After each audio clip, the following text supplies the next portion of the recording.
Hello, many thanks for joining us. You're watching Addis News Hour with the news. I'm Tabitha John. Do stay with us.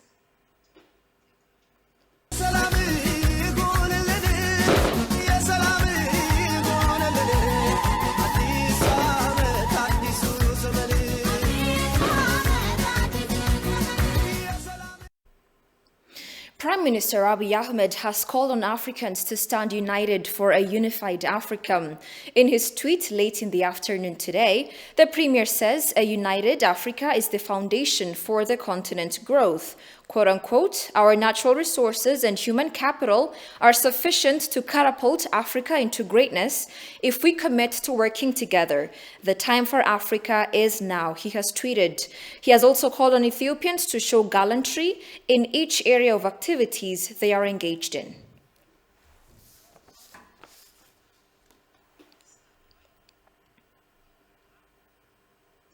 The government of Ethiopia confirmed that the TPLF fighters have been completely wiped out from the state of Afar, where they have been making incursions in the past couple of months.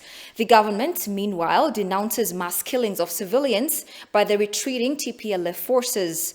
Briefing journalists on Thursday, Press Secretary of the Office of the Prime Minister, Bileni Siyum, said the clique has massacred more than 200 civilians in the state of Afar after conceding heavy defeat by the federal and regional forces. Solomon Danyi has this report. The federal government strongly denounces in the strongest terms these targeted killings. News has been circulating that the retreating TPLF forces have massacred more than 200 civilians in the state of Amhara in one of the most appalling incidents since the war started. Despite the TPLF declining to take responsibility of the massacre, the government of Ethiopia claims that the massacre was committed by the TPLF fighters out of desperation. And in the Amhara region, Dabat Warada, in a kabale called Channata Klaimanot, the terrorist TPLF is confirmed to have committed atrocities on an estimated 200 innocent civilians, which includes women, children, elders, and deacons, members of worship establishments. The federal government strongly denounces in the strongest terms these targeted killings. While the numbers so far that I have is that an estimated 200 innocent civilians have been targeted, a committee has been established to investigate exactly how many individuals have been killed on the ground. In recent days, it is to be noted that the terrorist TPLF group has suffered great losses as they are being routed out of the Afar and Amhara regions, and these attacks were retaliatory attacks on innocent civilians or loss attacks.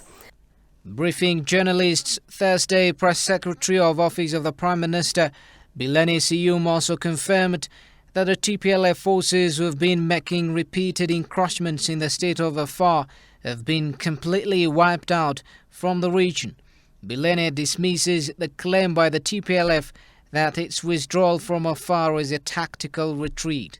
TPLF's claims of having withdrawn from the Afar region, and I put it quote unquote, that is not true. They have been routed. The Afar militia has been working in close collaboration with the National Defense Forces, and the TPLF have sustained a lot of losses over the past weeks, and this is by way of a successful routing of the TPLF forces out of the Afar region. Commenting on the recent report by the UNHCR regarding the decrease in the number of refugees sheltered in Sudan, Bileni had this to say. The Chana massacre in the Amhara region is an extension of the Maikadra massacre, which has not gained enough international outcry, and committed by TPLF's Samri group that targeted ethnic Amharas in Maikadra and brutally killed over 1,000 civilians in the early days of the conflict. So the same group the government alerted early on in the conflict had fled into neighboring Sudan claiming refugee status, and which had been shot down. These claims or these concerns by the government had been shot down by the international community, accusing the government of being insensitive to the plight of refugees. And yet in the past weeks, TPLF fighters with UNHCR ID cards on them across or outside of the Ethiopian borders have been found within the Amhara region, and UNHCR itself over the past day or so has admitted a decrease in the number of refugees that it cannot account for. The office gave an indication that the request is from friends and good wishes of Ethiopia to mediate the Tigray conflict is being reviewed.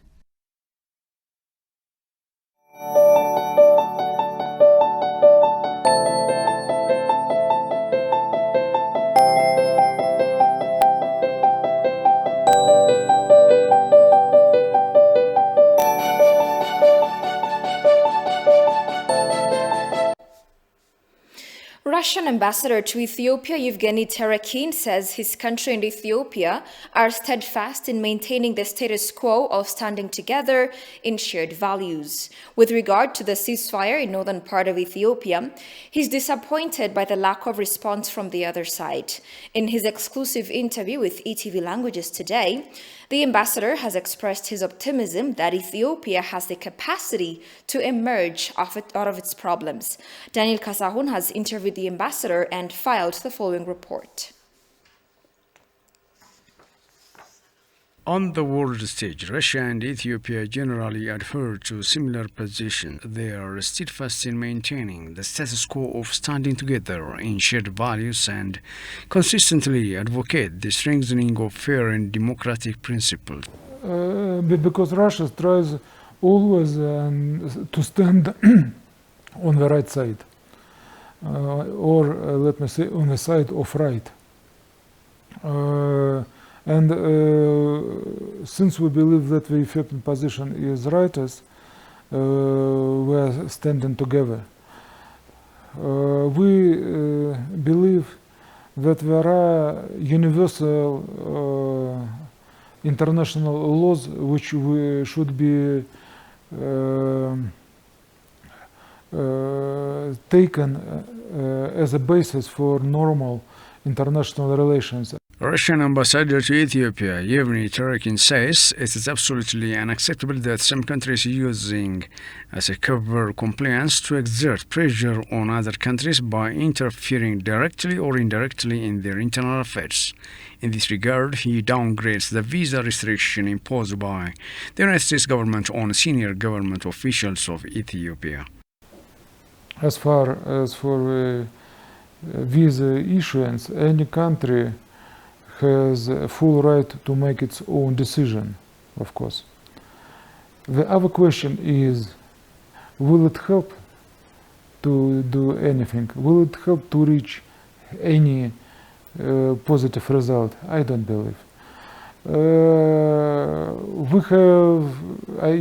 When I say we, I mean Russia. We have been living under the pressure of common restrictions for many, many years. The two countries respect for the right of each state to independently determine its future and resolve internal crises. This principle is directly reflected in the position on Tigray. I would like to refrain from any suggestions for one reason. What you are speaking about, we are considering it as an internal conflict of Ethiopia. We are considering this situation as a great tragedy. With regard to strengthening Ethio-Russia bilateral relations, the ambassador reiterates there is a push in different directions to give impetus to cooperation. We have seen a lot of the history, but what is really surprising and amazing is that at any stage the relationship between our two countries were really very frank, very based on mutual assistance and mutual help, and irrespective of ideology, and this is really a great result of our relations. The ambassador has also expressed his optimism that Ethiopia has the capacity to emerge out of its problems.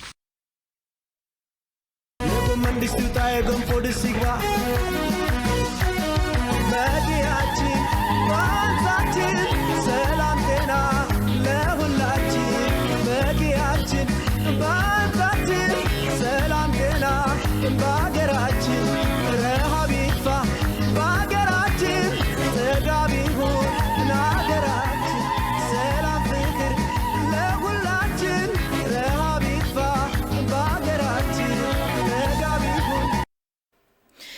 Ethiopia's diplomacy demonstrated new milestones and multi-layered achievements in attracting strategic partners from around the globe over the concluding year.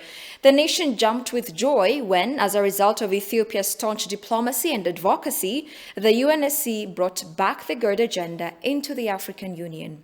Jerusalem Betzaha goes over Ethiopia's diplomacy in the expiring year of 2013.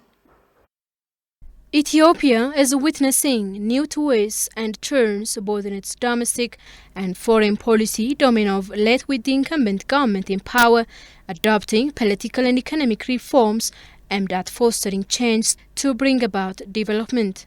This has invariably provided an opportunity for the nation to consolidate its relationship with the globe further.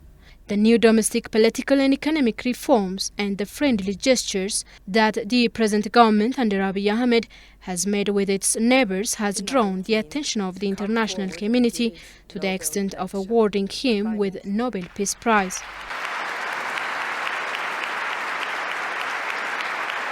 During the concluding year of 2013, Ethiopia effected reform in all endeavors, diplomacy being one of the spheres. The reform helped the nation bolster bilateral and multilateral diplomatic ties with all corners of the globe. We have an interest in global community, and we have been strengthening our relationship with the neighboring countries, and definitely this has a focus of gains in the areas of politics, political diplomacy, focus in the areas of economic diplomacy, focus in the areas of public diplomacy, and focus in the areas of citizenry diplomacy as well. Digital diplomacy was an area where the government worked aggressively. With the advent of digital diplomacy, the nation has decided to close 30 of its missions abroad. The ministry argued that the move was more about merging digital with conventional diplomacy and invigorating internal capacity than about cutting expense. It is not closing embassies. It is right-sizing the institution, the position of the institutions, meaning you will have relations, you will have representations, but that representation will change only the format. In some countries we'll have resident embassies, in other countries we'll have non-resident embassies or ambassadors. So basically the relationship is the same, it will continue, but in different format. During the concluding year, Ethiopia witnessed the unfortunate event of some Western nations trying to meddle in its internal affairs and use arm-twisting tactics to thwart its law enforcement operations in Tigray in favor of the TPLF. The year was turbulent as Ethiopia fought neck-to-neck with Upper Riparian nations, Egypt and the Sudan, over its $5.6 billion mega dam over the Nile. Further, the Sudanese army encroached into Ethiopia's territory this year, resulting in some skirmishes in the border areas. There are some countries who misunderstood it, misconstrued it. There are some countries who actually were confused on what that law implementation activity is all about.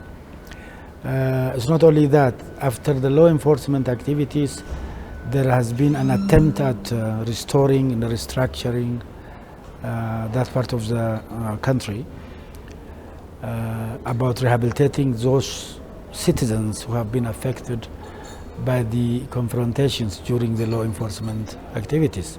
There was also unnecessary gestures and bravados by some European countries about filling our dam, though we have succeeded to do it. The third challenge is to emanate from the illegal occupation of the Ethiopian territory by the Sudanese forces. However, Ethiopia had also registered remarkable diplomatic success, all emanating from those challenges. The UN Security Council session in July 9 backed the African Union-sponsored talks between Ethiopia, Egypt and Sudan in a dispute over the operation of what's expected to become Africa's biggest dam upon completion. Also, during Council's meeting on August 26, several nations backed Ethiopia over the Tigray crisis, while some Western nations pushed for intervention. There was proposal on the part of the Ethiopian government about investigation into the allegations of the human rights violations as well. That was also a big achievement on the part of Ethiopia. It was an opportunity because the government has allowed an independent bodies to investigate the situation. Grand Ethiopian Renaissance Dam negotiation is the fact that the UN itself brought back the agenda to the African Union. The recent UN Security Council resolutions was also a big success in the sense that most members of the Security Council were against internal interference in the internal affairs of Ethiopia. They have already voted to leave Ethiopia free. They have realized the capacity of the Ethiopian side to deal with these internal problems. They have also even condemned the other side. Ethiopia tried to revive its long-standing ties with Turkey, Rwanda and Uganda, among others, in the last 2013 Ethiopian year. These recent official visits to different countries were part of the government's consolidative effort on the diplomatic sector, the ambassador said.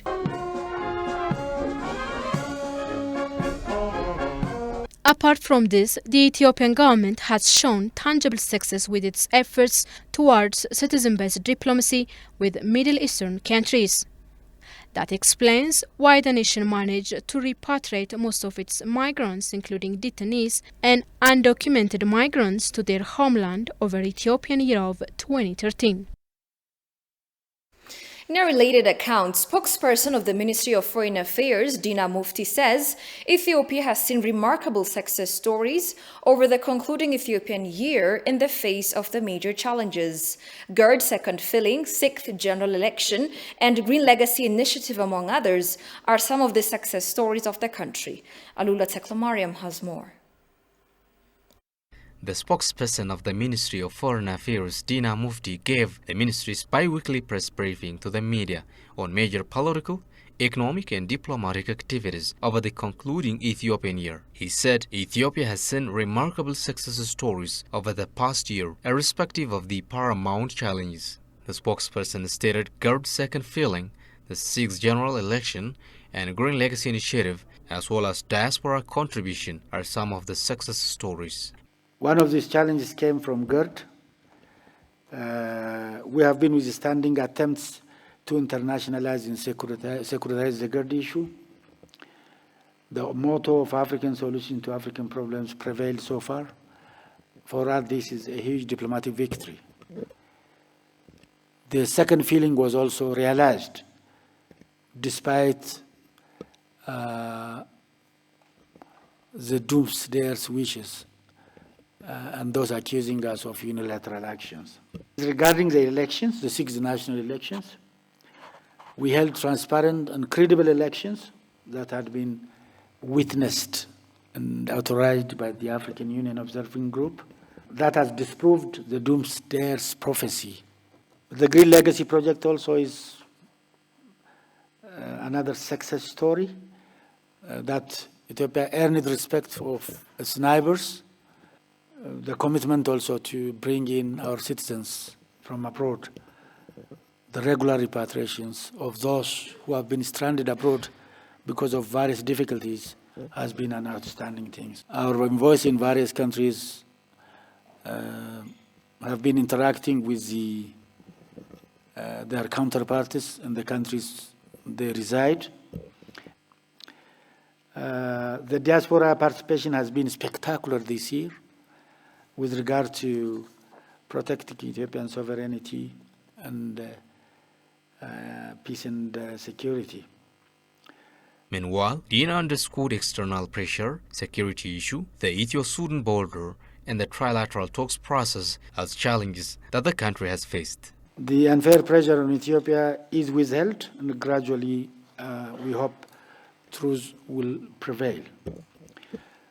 With regard to Ethio-Sudan border as well, the situation has continued, but Ethiopia is handling it with utmost care and seriousness.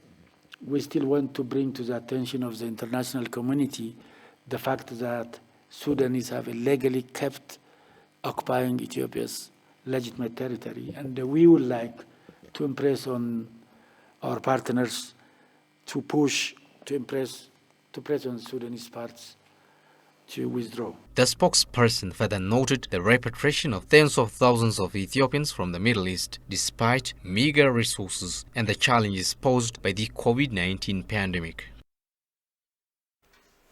As the new Ethiopian New Year draws nearer, the vibe prevails, filling everyone with new hopes and expectations. In the following piece, we'll take a look at the chicken market and an Ethiopian young man exploring it. Here we go. The dodo, we got all the necessary items. What are we about to do with the dodo? We're about to find out today.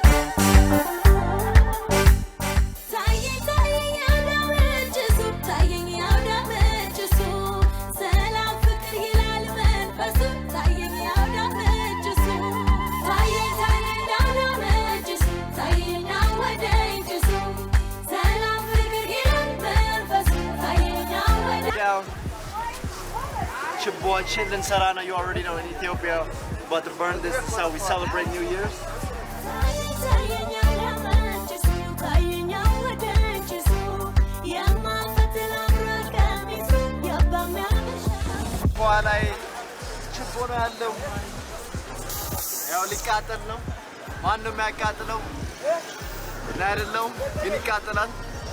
You already know these chibos are about 15 birr.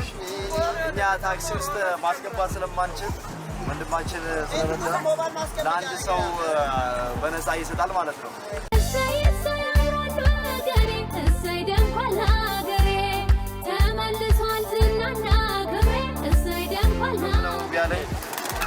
I gotta pay my 400 ብር ምን ይደረግ?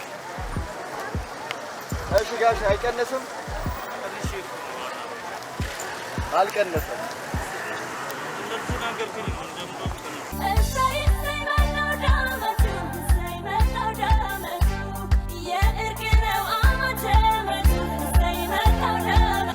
ማንም ዶሮ መግዛት አልቻለም። ስለዚህ ምንድነው የምናደርገው? ቅድም የነበረች ማማ አለች። ይሄንን ቅጠል ምናምን የገዛን በጣም እሳቸው ስለተመቾኝ ለሳቸው የሆነ ስጦታ ይዣለሁ። ይሄው ማማ በጣም አመሰግናለሁ። ችግር የለም። ነገ መጥቼ አብረን እንበላለን ዶሮ። እሺ በጣም አመሰግናለሁ። ችግር የለም። እሺ አመሰግናለሁ። Ethiopian artifacts, including a Bible, crosses, and an imperial shield, looted at the Battle of Magdala in 1868 by British troops, are to be returned to Ethiopia. Scheherazade Foundation, which purchased the items through a UK-based auction house and private dealers, agreed to give back the object to Ethiopia. Speaking on the occasion at a reception held at the Athenaeum Club, Ethiopian ambassador to the UK, Teferi, thanked the Scheherazade Foundation for their work in acquiring the precious items and renewed calls for museums, collectors, and holders of Magdala 1868 heritage to return them to Ethiopia. The Scheherazade Foundation CEO, Tahir Shah, said he knew what the return of the object would mean to Ethiopians and that through his foundation, he hopes to build bridges between the two nations. The embassy will make arrangements for the items to be returned to Ethiopia.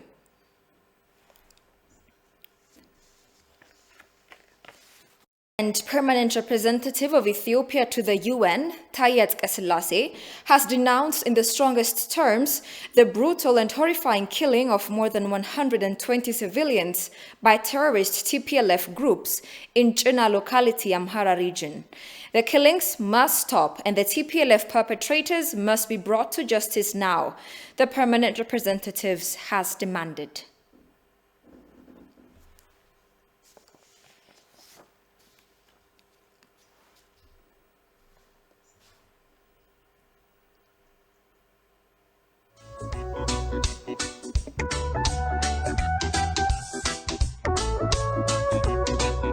Don't come to Ethiopia and try to lecture it on where it wants to put its infrastructure. You know, they treat the Nile. This is the Egyptian government. I am not going to conflate the Egyptian people with the Egyptian government, but don't come and try to lecture Ethiopia on how it makes its infrastructure. Moreover, you have aquifers and other water resources which you haven't even fully taken advantage of And you keep saying, well, the Nile is our life. Yeah, but have you considered these other resources, and have you considered how it's going to benefit the entire region? This is going to be remarkable when it finally the filling is all done and completed.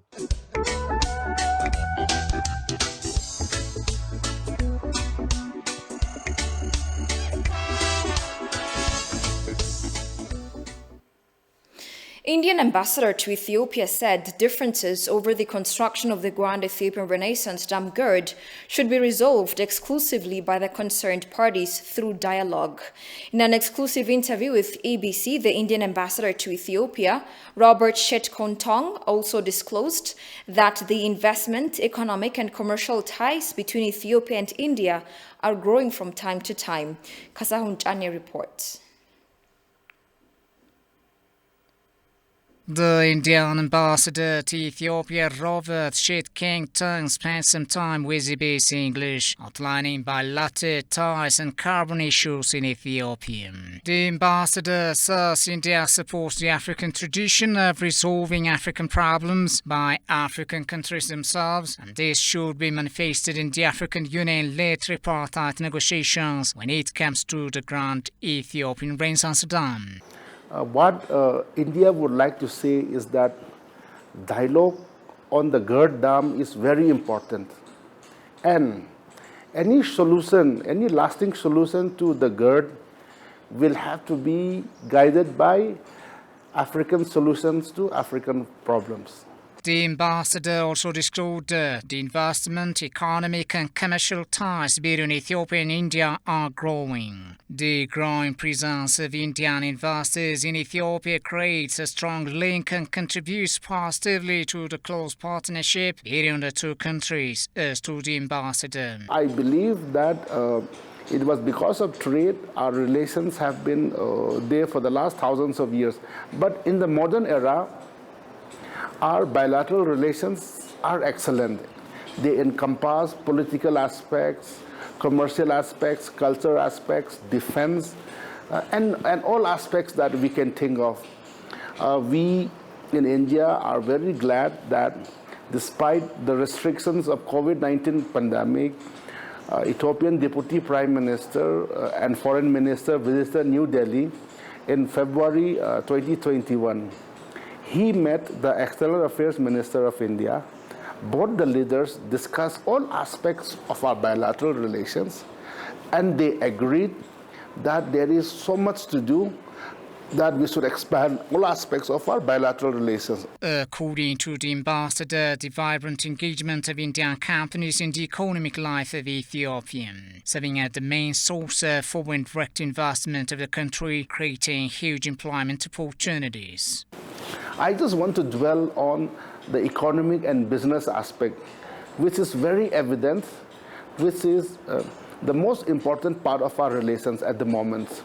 We have 617 Indian companies registered with the Ethiopian Investment Commission. They are giving employment to 75,000 Ethiopian workers. Our estimation is that Indian investments are worth about $5 billion, of which $4 billion are here in Ethiopia. If you see the Indian companies, you will realize that about 70% of the investments are in manufacturing, followed by agriculture. So when I say manufacturing, you will see that there are Indian textile companies in Havasa, in Bolelemi, and even in Mekelle. Appreciating a strong relationship that exists between India and Ethiopia, the ambassador underlined the importance of further cementing relations between India and Ethiopia with diversified economic engagements. India and Ethiopia have long-standing economic and commercial relations, which are centuries old and can be traced back over 2,000 years of recorded history. Iranian ambassador to Ethiopia says there is no need to take the GERD dispute to either the UN Security Council or the Arab League. The reason behind this is that Ethiopia's interest with the GERD project is using its own water resources, he said. Iran also supports Ethiopia's stance of African solutions to African problems, Ambassador Samad Ali Lakizadeh affirmed. Santayo Tamrat reports. It has been years since East Africa's mega dam, the Grand Ethiopian Renaissance Dam, became a global agenda. On account of their colonial period disparities, Egypt and Sudan repeatedly took the issue to the international arena, including the UN Security Council, European Union, and the Arab League, that all hidden interests behind Ethiopia's Abai River and the dam built on it has become clear to the world. And now, the world appears to stand with Ethiopia, as witnessed in the UN Security Council meeting a month ago. By the same token, Iranian ambassador to Ethiopia, Samad Ali Lakizadeh, told ETV English that there is no need to take the issue to the UN Security Council or elsewhere. Ethiopia's stance of African solutions to African problems is the only way out to the decade-long GERD dispute, and Iran supports this stance of Ethiopia, the ambassador said. We do support African solution for African problems. This is our basic stance regarding the African issues and problems. It is endorsed by the African Union. You have, and your authority have, a strong belief in this solution. Then let's say we support your authorities in this line. African solution for the African problems. No need to take the issue to the Security Council, United Nations, or other regional or international structures. Ethiopia's interest with the GERD project is using its own water resources, he said. We believe that Ethiopia has right to use its resources for the sake of its own people.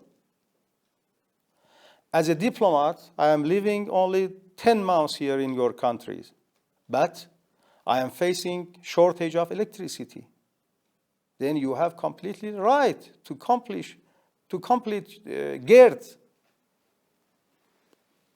to forward and to supply electricity to your nation, your neighboring countries even. Resorting to peaceful dialogue can bring amicable solution to the dispute over the GERD and Nile, he suggested. Regarding to the GERD issue and to the border dispute with Sudan, strongly we believe and we advise the related countries not to miss every opportunities based on dialogue and peaceful manner to settle every dispute. And this is our main position regarding to every conflict, every dispute. We prefer and we suggest and we endorse and we support every solution based on dialogue, peaceful manner, according to the international rules and regulation. Ethiopia repeatedly says its mega dam on its Abai River is meant to supply light to its 65 million people and extricate the nation from the quagmire of poverty.